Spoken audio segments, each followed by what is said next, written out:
Don numéro 4. Les yeux de la perception cachée. Le discernement. Certaines personnes voient au-delà de ce qui se trouve devant leurs yeux. Elles voient non seulement l'extérieur, mais ce qui est caché derrière les apparences de cette réalité. Pour que tout le monde comprenne, appelons ce don les yeux de l'esprit ou perception cachée. Ce don est la capacité de percevoir ce qui est caché, ce que la majorité ne peut pas capter. C'est comme si l'élu avait accès à un plan spirituel où tout est plus clair et vrai. C'est ce qui s'est passé avec le prophète Élisée lorsqu'il a vu l'armée de chevaux et de chars de feu. 2 Rois 6, 17. Ce don peut se manifester par des images internes ou par des sensations telles que des frissons, des prémonitions ou une certitude soudaine et pleine. Celui qui a ce don voit au-delà du sourire. Il perçoit l'intention réelle et sait quand quelque chose ne va pas. Ce don se manifeste également par des rêves vifs et révélateurs ou par des éclairs de vision pendant que vous êtes éveillé. Le discernement spirituel est le complément. Si le don des yeux de l'esprit vous montre l'invisible, le discernement vous révèle le sens et l'action. Le discernement est une connaissance profonde qui indique ce qui doit être fait. Au milieu de la confusion externe, votre âme connaît le chemin. C'est la direction de Dieu. Au milieu de 1000 doutes, vous sentez simplement quelle est la vérité. Ces dons permettent à l'élu de prendre des décisions qui semblent folles aux autres, mais qui font tout leur sens pour lui. Il peut s'éloigner de quelqu'un ou commencer quelque chose de nouveau, basé sur ce qu'il a vu et compris en esprit. Vous commencez à voir les modèles spirituels dans les événements, en réalisant les connexions entre des situations qui semblent aléatoires.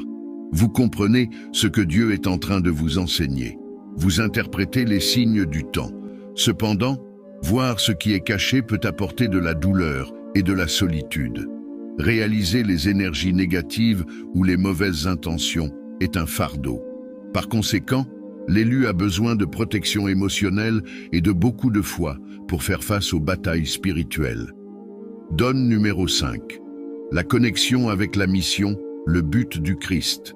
L'élu de Dieu ne se satisfait jamais d'une vie commune. Il peut même essayer, mais quelque chose en lui crie plus fort. Tu es venu pour quelque chose de grand. Ce don est la certitude que la vie doit avoir un but. Il ne s'agit pas seulement de survivre, mais d'impacter des vies pour la gloire de Dieu. L'élu sent que sa présence dans le monde a une raison d'être. Il a été doté d'une mission, même s'il n'en a pas encore toute la clarté. Cette inquiétude commence tôt. Depuis son jeune âge, l'élu questionne les structures du monde.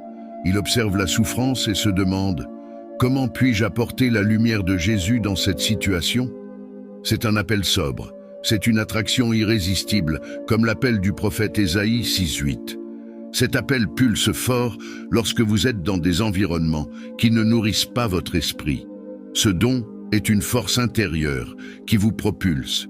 Vous pouvez tomber, mais vous vous relevez. Ce don apporte une bravoure différente. Même avec la peur, l'élu avance. Il fait confiance car il sent qu'il n'est pas seul. Il y a quelque chose qui le guide et le soutient, lui donnant la force de continuer. Souvent, la douleur fait partie de la mission.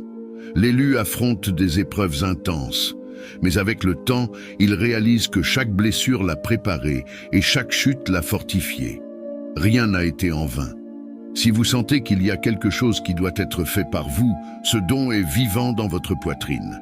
Tout ce que vous avez vécu était la préparation pour le maintenant.